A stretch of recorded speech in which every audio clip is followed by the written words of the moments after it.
Hi, Mike King, realnewsandhistory.com, and today's piece is titled Debunking the Myth of Operation Paperclip. I'm sure many of you have heard about this operation, which just supposedly brought all the Nazis over the United States and they took us over from within. That's been circulating in our community for years, and it's just been annoying me, and I want to set the historical record straight with today's item. Before we begin, make sure you smash that thumbs up button so we can get this video more visible. And let's get started. Let's jump right into it. I'm going to show you images here from two New York Times articles from the 1940s. And the respective headlines read, the December 4th, 1946, Nazi scientists aid Army on research, now making rockets for the United States. And the other one, dated January 4th, 1947, which is actually just 1 month later, Nazis sent to the United States as technicians. So that was Operation Paperclip. After World War II, all of these German scientists were brought over here. And they, that's another thing that annoys me, the use of the term Nazi. They never called themselves Nazis. That was invented, and it was used then and to this day as a pejorative, as a smear. They're Nazis, supposed to be short for National Socialist German Workers' Party, but they never called themselves Nazis. So just thought I would throw that in there. But that word has got such a negative sting to it, and they just keep using it. But I'm going to read to you from the recent article I just authored at the Anti-New York Times, which, by the way, you can get in your inbox. In my description box below, if you haven't already, make sure you get my whole 35 book and booklets PDF package for just $29. And I will throw in, I'll put this in your, these go out maybe like five times a week or so, the Anti-New York Times. You'll get them in your inbox. And also make sure you're following me on Rumble. To take a moment to join Rumble and follow me so you'll get an update every time I put out a new video. It's free to join. So let's get started here. We begin. The editorial board of the Anti-New York Times, that's me, selected today's 80-year-old articles to aid in clarifying the gross misunderstanding of the Operation Paperclip program, which some of our brethren in the truther community breathlessly claim to have been the foundation for the Nazi political infiltration, which has now enslaved us. In reality, Paperclip was nothing more than an American program to recruit and pick the brains of about 1,700 of Germany's top scientists and engineers after the war. In a comparable operation, the Soviet Union essentially abducted about 2,000 German specialists, plus their families. I really shouldn't say abducted. In many cases, they might have been some left-leaning German scientists who went to work for the other side. So there was this mad scramble between the two competing powers. Now the Cold War is being set up. The U.S. wants to get their hands on as many great rocket scientists and engineers as possible. It's the same for the Soviet Union because the Germans were the best in this field. Okay, continue. These were men with advanced technical knowledge who were used for things like building rockets, not for covert political infiltration. This was not at all a political program. It was all rocket scientists and engineers. It has only been in recent years that this bizarre and contradictory claim of Paperclip being a covert, globalist-enabled, quote, Nazi takeover of America surfaced and gained viral traction in classic cyber circle jerk fashion. That's what happens with these things. Like something will be put out there. It's not accurate. It's not sourced, but it begins to be repeated, and it takes on, the aura of truth when it's not. And at that point, good luck disabusing people of the original fallacy. This fantastical nonsense appears to have spun off of a 2014 propaganda book by Annie Jacobsen.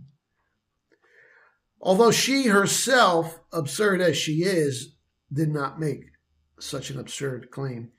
So she she wrote this book about Operation Paperclip, and all the Nazis came over here. But she never says that they took over the government or they were used to help take over the government, etc. That gets added on later on. It is one thing for a blogger, out of a totally legitimate concern about scaring away delicate normies and newbies, to strategically shy away from Hitler and World War II truth. But to drive this deeply into the slums of Crazy Town is unnecessary, inexcusable, and, due to its embarrassingly manifest paradoxical essence, counterproductive to our efforts to win moderately educated people over to our side with facts and logic. The powerful fake news and quackademia have the luxury of being able to get away with sprouting this sort of tripe. We do not. So I'm talking about the constant repetition of this idea that Operation Paperclip brought all these Nazis here and they used them for globalist ends to take us over and become Nazi ourselves. That makes no sense. We went over there, fought a world war, killed all these people, overthrew the so-called Nazi regime, murdered and executed the entire leadership and even the mid-levels, tens of thousands executed, tens of thousands deported to Soviet Union in what was called denazification in Germany. And yet these characters say we brought them here so we could have Nazism over here. It just makes no sense. Okay. I'm going to show you an image here. Here's Annie Jacobson. She authored the book. She got this started in 2014. The book is Operation Paperclip. See it right there? And there's Annie.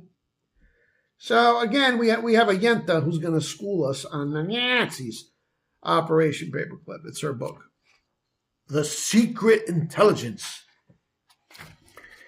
And here's an image from her Twitter page. You know, she's really obsessed with this subject matter here. And it's got copies of her book and all of these evil Nazi scientists and rocket scientists who were brought here. Make it look like it was something nefarious, you know. But now she doesn't say that it was like to aid in a Nazi takeover of America. No, she's simply saying these were bad men. They should have never been brought here. Evidently, she feels they should have been executed as well, like so many tens of thousands of other Nazis. So these people never forgive. And they got nothing to forgive because they started the war, actually. But so she writes this book on Operation Paperclip, and then another story spins off of it and takes on a life of its own. She starts going on podcasts, really large YouTube podcasts, okay, talking about this Operation Paperclip. And what happens is the podcasters, they added onto the story that this was something had political implications. It wasn't just the science and the engineering. And it was the Nazi takeover of the CIA or the government. I mean, just total invented nonsense. It's just baseless. It makes no sense.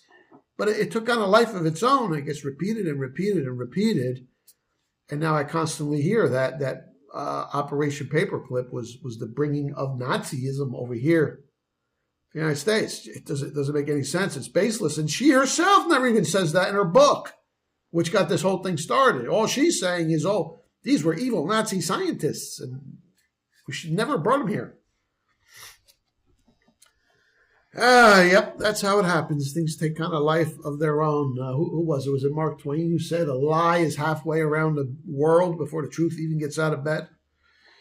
Now, I continue with the article. These 1946-47 articles properly describe the secret program, unless, that is, one wants to now believe that the Jewish as a bar mitzvah, New York Times was also in on the plot to Nazify the United States. In which case, why even report on it at all? So, I mean, the New York Times is reporting this. They're not sounding the alarm. Oh, this is a Nazi takeover. They were just reporting on what it is.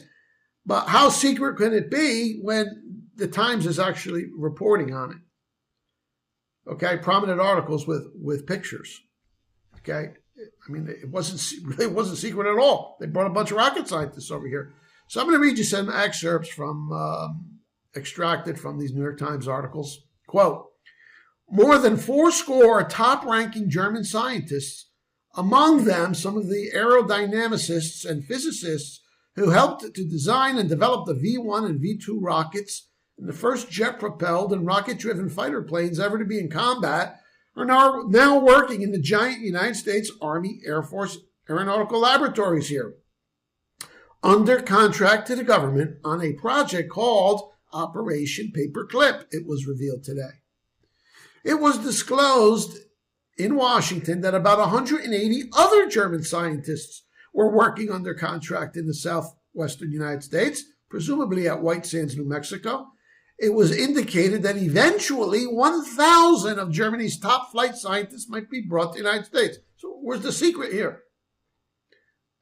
The Pentagon is announcing it. New York Times is printing it. There's no secretive program. They're bringing a bunch of rocket scientists over. Some of them have been in America about 15 months, but most of them arrived in small groups after last September. They were all carefully screened in Germany and again after arriving here. Some were former Nazi Party men, and others were victims of the Nazi Party. Now that's a key line right there. What it's telling you is they brought Nazis and anti-Nazi libtards over here as well. So how could it be like some kind of ideological program? They're bringing people from both sides. They wanted them for their brains, for their knowledge, their technical abilities and rocket scientists. They didn't care if they were Nazis or anti-Nazis, as they're both here. There have been no clashes between those who went along with the Nazi Party and those who suffered at its hands, officials here report. But a cool attitude between these two groups exists.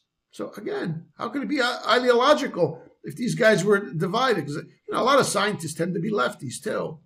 So even though Hitler was immensely popular with the broad masses of German people, probably among your scientific types, it might have been like 50-50 or something like that. So it's telling you right here that some of these guys are lefties too. So there's Nazis and then there's anti-Nazis. They didn't care. They just wanted them for their brains, not a political operation. A few have been found undesirable and shipped home. Now, that's an interesting line. Those must have been the commies. Some of these guys must have been communists. Why would they ship them home? Undesirable. If you're a straight up, a libtard anti-Hitler, okay, we could use it. You're a straight up commie, get out. So that's probably what happened here. All are in the United States voluntarily, and at least 25 have expressed a desire to take citizenship. The families of some of the scientists are coming over soon. So most of these guys wanted to become Americans. Okay, this is Cold War, and now you got to pick a side. All right, so that's the end of the New York Times quotes. And then I respond to that. I say, the lesson here is this. Always check claims, no matter how often repeated or how long accepted, until you get to the original source. At the end of the inquiry, you'll usually find one of the usual suspects pumping out the usual bullshit to the usual avenues of quote-unquote education and communication. Move along, boys and girls. There is nothing nefarious to see here, and there never was. That's all it was. Bring the rocket scientists over here. Everything else beyond that is just added on and conjecture. And, I'm attacking that myth at its foundation so we can straighten this out. There's another headline. German scientists recruited by the U.S. What kind of secret program was this? It's announced by the government. It's blasted all over the newspapers. And there you see a bunch of the scientists. 104 are in that image. 104 rocket scientists, aerospace engineers. That's from Fort Bliss, Texas. And that's what people have been spinning as a program to fit their idea, their claim of the Nazis controlling the world. Okay. Now here's a character who we need to clean up his reputation as well. I mean, he was always highly regarded until this paperclip stuff came out. And now he's being vilified in our community, and it's just nuts, and I'm going to explain why. That's Wernher von Braun, perhaps the greatest rocket scientist of them all. And he came here as part of this paperclip operation. And he was a so-called Nazi. He was a party member. He strongly supported Hitler and the Nazis. Okay? But, somehow it's been spun that he's, was a bad guy, and he's like the poster boy of Operation Paperclip, and the United States going Nazi. But he's not. He was not only a brilliant man, he was a good man, a righteous, honorable man. He was a normal scientist. Like a lot of these scientists are like, they might be brilliant in one area, but they're like weirdos. Now, this was like a real normal guy. I want to read you a quote from him about his view on science and religion. And I think this quote, this extensive quote, will give you a really good insight into the man's character and, dispel this nonsense that he was some evil Nazi who was hoping the globalists somehow take over the world. Anyway, von Braun writes, science and religion are not antagonists. On the contrary, they are sisters. While science tries to learn more about the creation, religion tries to better understand the Creator. For me, the idea of a creation is inconceivable without God. One cannot be exposed to the law and order of the universe without concluding that there must be a divine intent behind it all. Some evolutionists believe that the creation is the result of a random arrangement of atoms and molecules over billions of years. But when they consider the development of the human brain by random processes within a time span of less than 1 million years, they have to admit that this span is just not long enough. Or take the evolution of the eye in the animal world. What random process could possibly explain the simultaneous evolution of the eye's optical system, the nervous conductors of the optical signals from the eye to the brain, and the optical nerve center in the brain itself, where the incoming light impulses are converted to an image that the conscious mind can comprehend? Our space ventures have been only the smallest of steps in vast reaches of the universe and have introduced more mysteries than they have solved. Speaking for myself, I can only say that the grandeur of the cosmos serves to confirm my belief in the certainty of a creator. Although I know of no reference to Christ ever commenting on scientific work, I do know that he said, quote, "Ye shall know the truth, and the truth shall make you free." Thus I am certain that, were he among us today, Christ would encourage scientific research as modern man's most noble striving to comprehend and admire his Father's handiwork. The universe, as revealed through scientific inquiry, is the living witness that God has indeed been at work.